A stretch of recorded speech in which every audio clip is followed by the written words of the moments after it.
And I think that's something doctors don't normally look at. I mean, that's not a normal thing for the doctor to say, hey, send me a picture of your poop. But I think that can be really, really helpful and eye-opening.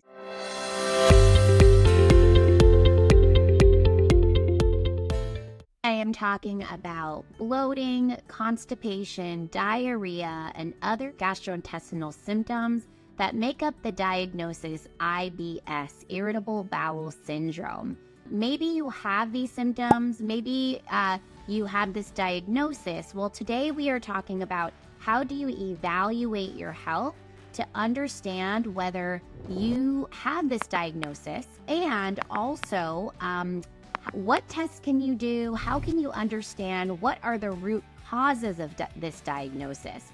Now, again, maybe you just have bloating, maybe you're constipated, maybe you have diarrhea, and this is a great live to check Cleanbody practitioner Rachel, and we are going to be talking about, how do we do the evaluation of the root causes of IBS and other gut symptoms. Hi, Rachel. How are you this morning? Hey, I'm doing great. How are you? Good. All right, great. Well, at Cleanbody, our first step is the evaluation process. And so I'd love to just kind of talk about, how we do that. And one of the first things we do when we are evaluating someone's health and someone comes in with gut issues. Now, they might have come to us for a whole nother diagnosis. Maybe they came to us for eczema or, some other diagnosis, but they are actually having IBS symptoms. Again, those could be bloating, constipation, and basically IBS is kind of a catch-all phrase that catches all of those gastrointestinal symptoms that someone might have. And maybe you don't have very severe symptoms, like there's no bleeding and there's no, weight loss and things like that. And so they'll give you this diagnosis IBS.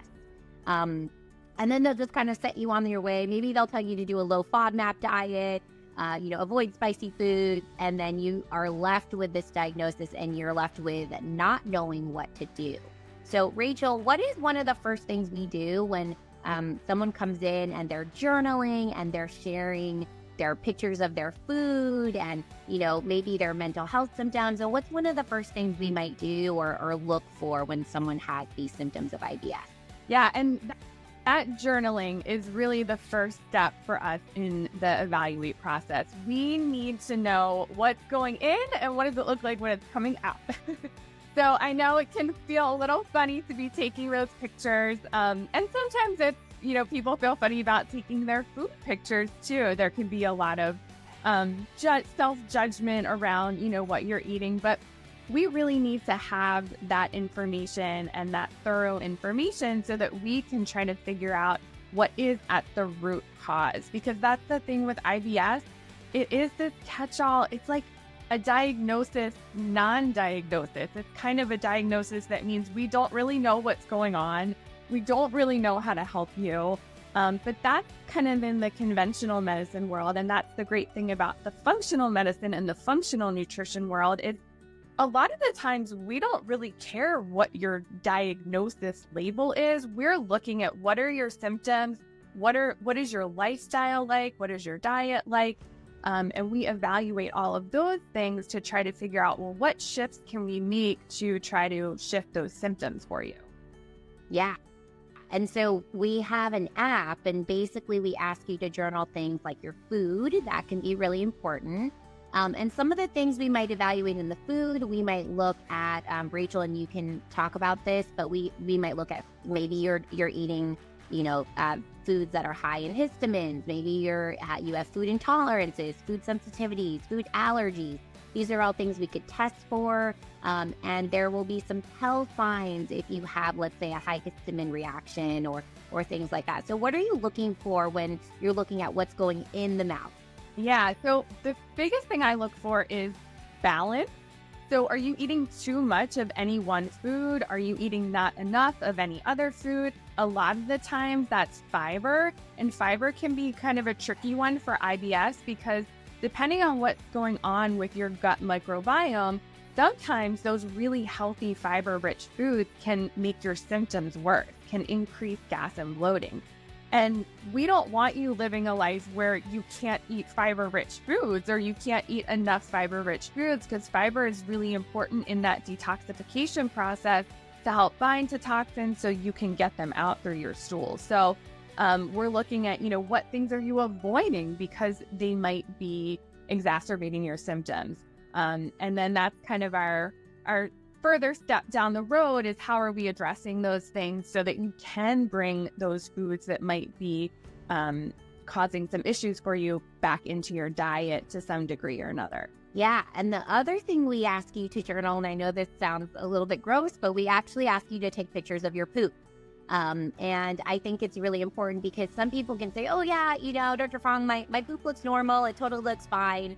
And then we take a look at it and you're having little pebbles and, or maybe your poop is like a yellow color or a clay color, which is also abnormal. And you kind of don't know that because you're not looking at poop all day. But we're looking at poop all day, so we can kind of assess your poop. And that's one of the first things we actually ask you to do in addition to what's going in and, as Rachel said, what's going out. And I think that's something doctors don't normally look at. I mean, that's not a normal thing for the doctor to say, hey, send me a picture of your poop. But I think that can be really, really helpful and eye-opening. So what are we looking for with the poop? Well, we are looking for, if you guys pull up a Bristol stool chart, we're looking for a type 4 bowel movement. And that basically looks like a sausage or a snake. It's nice and brown. It's sinking down to the bottom. You don't see any food, mucus, anything like that. And you don't see any cracks in there. And if you're having little pebbles, then you're constipated, even if you're pooping every day. And if it's watery or mushy, then that's kind of the other side of things. And that may tell us something different. And what else are we looking for in the journaling, Rachel? What else can we, so there's the poop, there's what goes in, what goes out. But there's also, a lot of other factors that come into play when it comes to your gut. What else would you be looking for? Yeah. So any other digestive symptoms that might be coming up that we can't necessarily see in the stool. So that's kind of from the top to the bottom. So upper GI stuff can be things like reflux, heartburn. There's something called silent reflux where there are some symptoms that can show up kind of in the head, sinus, throat area that people might not necessarily realize are related to stomach acid imbalance. So things like just clearing the throat a lot, having post-nasal drip, just chronic sinus issues, things like that. And then we kind of go all the way down the line, looking at like nausea, bloating, gas, abdominal discomfort, and then things like frequency of bowel movements, urgency. When we're looking at those stool pictures, we're looking at, are we seeing pieces of food in your poop? And other things we might look at, because your gut, in functional medicine, naturopathic medicine, we do not separate any of your organ systems. So, you are one body, you are a holistic being. And so there can also be other related symptoms. So for example, if someone's having a lot of anxiety, this could be related to your IBS symptoms. And there's definitely that mind-body connection. If you ever get a little nervous and you feel butterflies in your belly, well, that's actually connected there. And so maybe someone has anxiety and that could be related. Maybe someone's really stressed out and that could be related. So the journaling is really important because it really gives us a whole picture of what might be going on with you. And that's a really important part of the evaluation process. The next part is we do have a Cleanbody assessment. That's actually something you guys have access to. It's free. You can check the link in my bio and you guys can fill that out. And basically, it'll take about 10 minutes to fill out, and you're filling out a bunch of symptoms that are related to different organ systems. And of course, if you have a lot of gut symptoms, you're probably going to score really high in the gut section. But you may also notice you're scoring high in other sections, which is really interesting. You might score high in the, HPA axis section, which is stress. You may score high in a hormonal section, because all of these things are connected. So when we're evaluating, we not only need to evaluate the gut. That's a very conventional way of thinking of things. We really want to evaluate the entire body. So at Cleanbody, in addition to the journaling and the assessment, we also really like to do a lot of different labs. Some labs that we can do are like a food sensitivity test. We can do a comprehensive gut analysis. We can do a SIBO breath test. We can do something called a zonulin test. Rachel, can you talk a little bit about some of the labs that you really like to do in your practice and maybe how those can answer some questions for you in terms of the root cause? Yeah, so my favorite is the comprehensive stool analysis.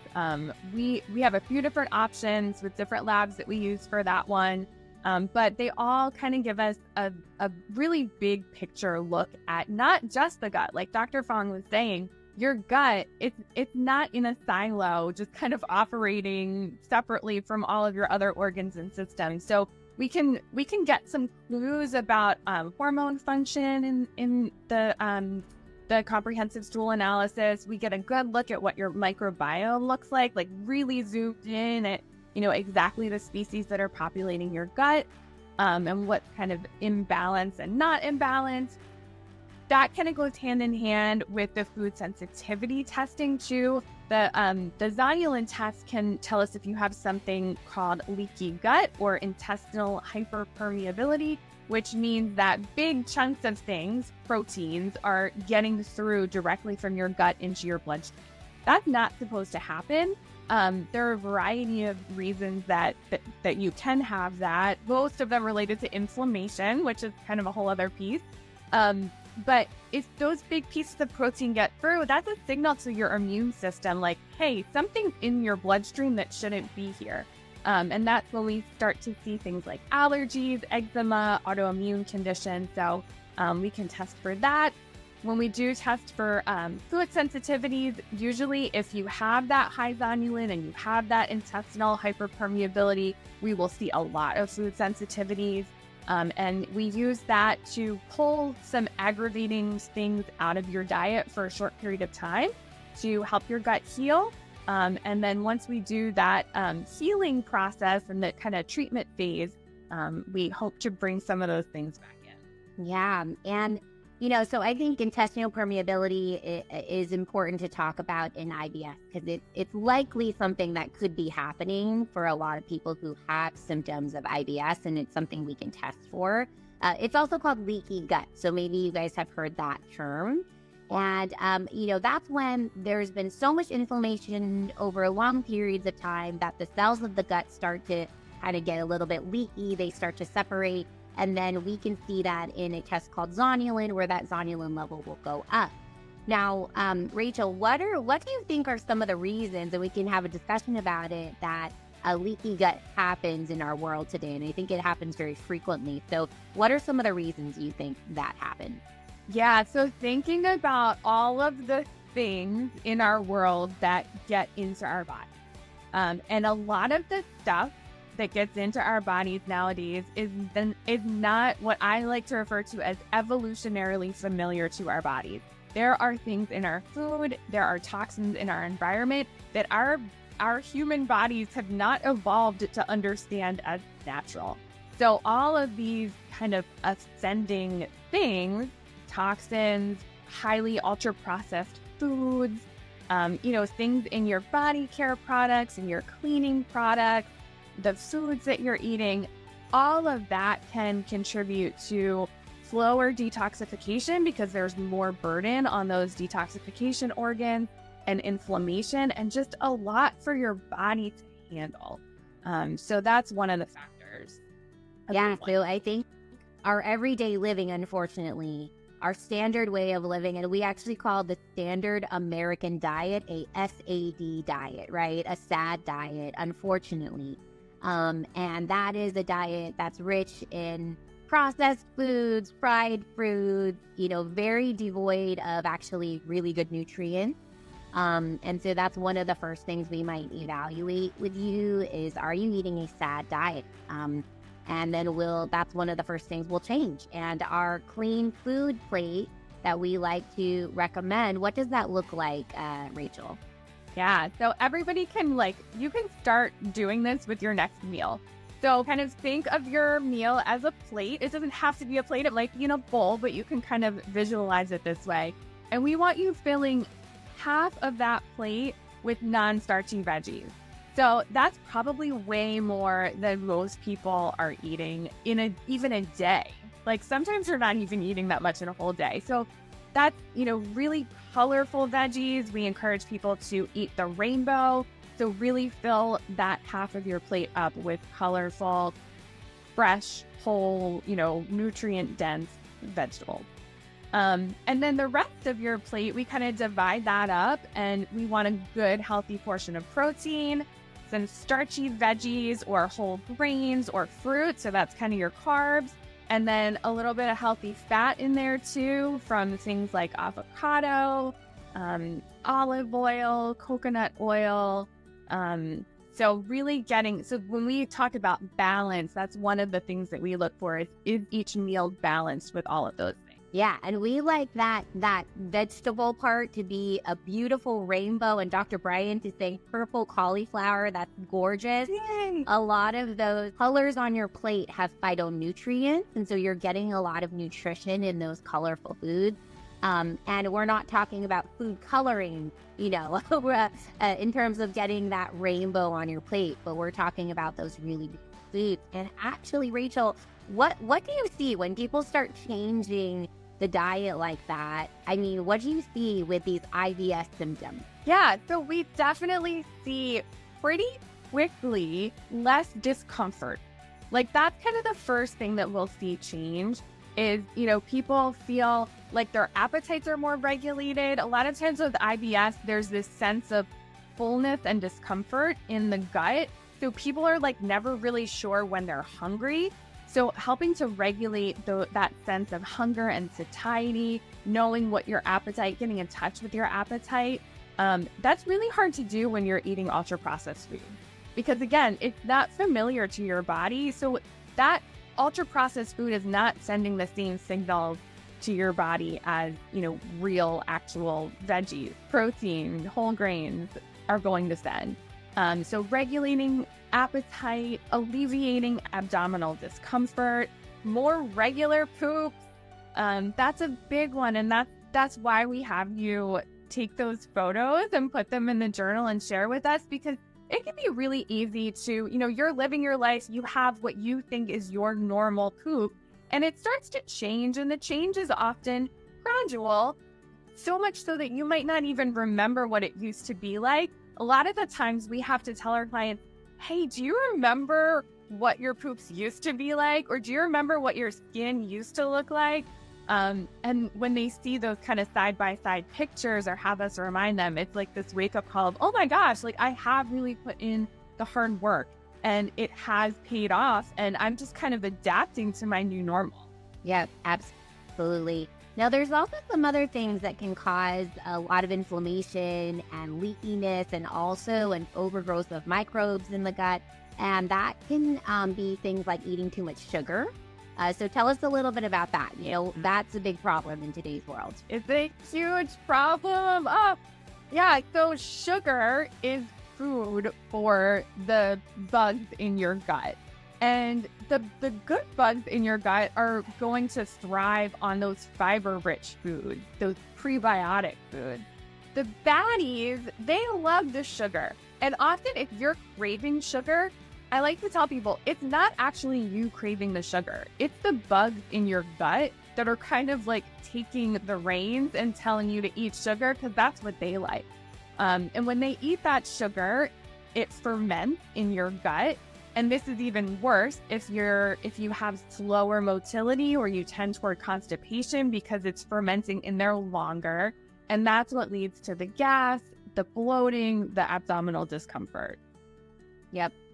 And then there's also some other things, like if you have taken a lot of rounds of antibiotics, that could really affect your microbiome. And I want you guys to think of your microbiome kind of like an army that protects you from the rest of the world. Your microbiome, we're learning so much more about our microbiome just every day now. In the medical world, we're finding that the microbiome does so much. It helps you metabolize your food. It helps create your neurotransmitters. It helps you digest, and et cetera, et cetera. And so when you're taking antibiotics and you take rounds and rounds of antibiotics, that can also mess up the microbiome, which can lead to problems like bloating, et cetera. And so, those are some of the root causes. And actually, Dr. Brian is saying proton pump inhibitors as well, too. So if you ever took anything for acid reflux that can also mess things up as well too. Absolutely. And it can lead to growth of bugs like H. pylori and, other bugs in your system. Maybe you've actually been on a vacation to Mexico and you came back with diarrhea. Well, that's a possibility too, is maybe you picked up a parasite. Maybe you're no longer having diarrhea, but you're still having other types of symptoms, and that could be another thing too. And we do find a lot of parasites in our patients. Other tests we might do, we could find mold as well too. So that could be something that is another root cause. And so, doing these tests really help us to understand, okay, what are we dealing with? Are we dealing with leaky gut? Are we dealing with a microbiome imbalance? Is there a food sensitivity? And then actually observing what's really going on with you is a whole nother piece of the puzzle. I think labs can only tell us so much. I think a lot of times we actually find the problem in your journaling. So that's a really important part of the Cleanbody method is us really understanding. And our evaluation process is really not just a 15-minute visit like you might be used to at the conventional doctor. We're doing a lengthy visit. We're looking at all of your journaling for the last couple of weeks. We're analyzing all of these labs, and then we take that and we look at it as a whole. And we are not only evaluating your gut. That's only one organ. We are actually evaluating all these 17 organ systems, including that mental health piece, which is really important. And if we find that mental health piece is imbalanced, then, we'll need to address that because that can be really directly related to the gut as well, too. All right. If you're interested in actually doing our assessment, go to the link in my bio and check out that assessment. And of course, if you have gut symptoms, you might see that that's a really high section, but you may also see other sections be high. And I think it can be really eye-opening to be like, oh, okay, so maybe my, mental health related issues are related, or maybe my liver burden is related. And likely it's all of the above in terms of if you have organs that are imbalanced. And Rachel is a Cleanbody nutritionist. And as you guys know, I'm a naturopathic doctor. And we work as a team, actually, when we support our patients and clients, which is really awesome. I think food is so important. It's, we put this into our mouths at least 3 times a day, if not more. And, I think it's amazing that our doctors never tell us about nutrition. Rarely do they tell us about nutrition. And especially anything gut related, anything skin related, anything related, really, when it comes down to it. We need to be thinking about what we're putting in our mouth. So we're such a great team in supporting our clients. I love it because when we're looking at journals, I'm kind of focusing on the medical stuff, and then Rachel is focusing on the nutrition. And I think having someone really just honing in on that nutrition is so important. And since I have invited, Rachel and Tori to be on the team, like my patients are getting so much better, so much faster, just because they're getting that support for that nutrition process. So thank you, Rachel, for everything you're doing for the client. And Rachel, do you have anything left to say about IBS nutrition and how we evaluate?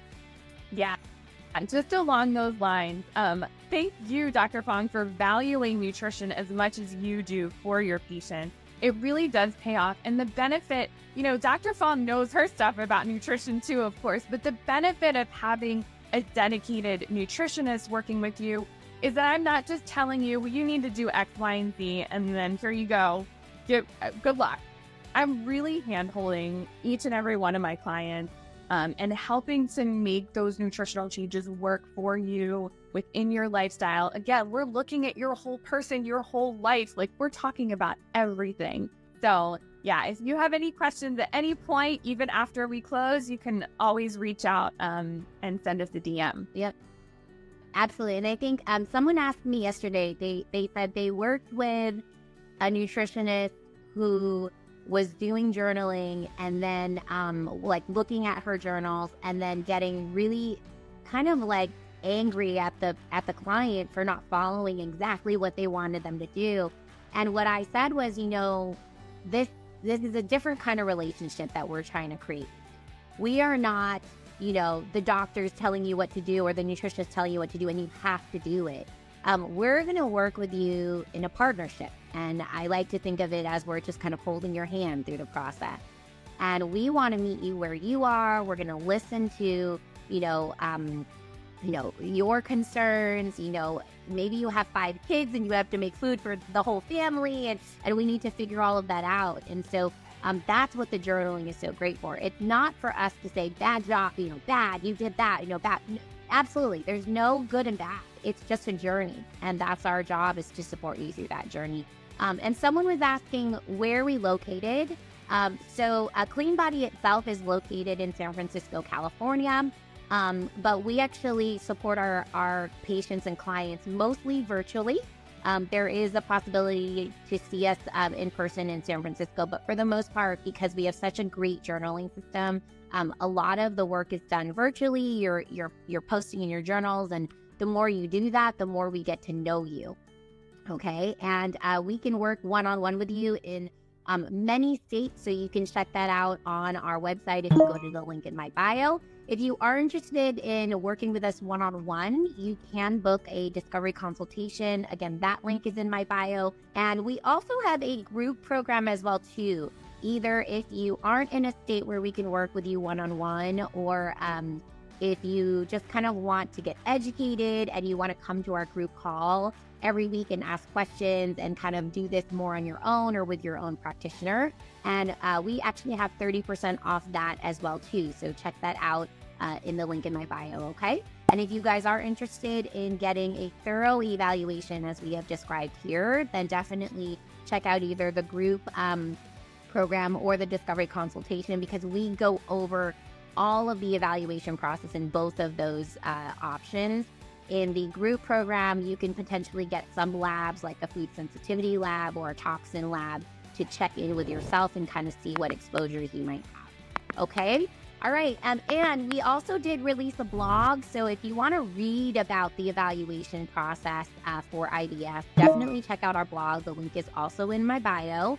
And next week, we're going to be releasing a blog about the second part of our method, which is optimizing what we call the Cleanbody pillars. And we kind of went into a little bit of the food part this week, but next week we'll be inviting Tori, our other practitioner here, and we'll all have a conversation about that. So make sure to stay tuned for that, okay? All right, Rachel, thank you so much for joining me today. Everyone. Have a great day, everyone. Bye.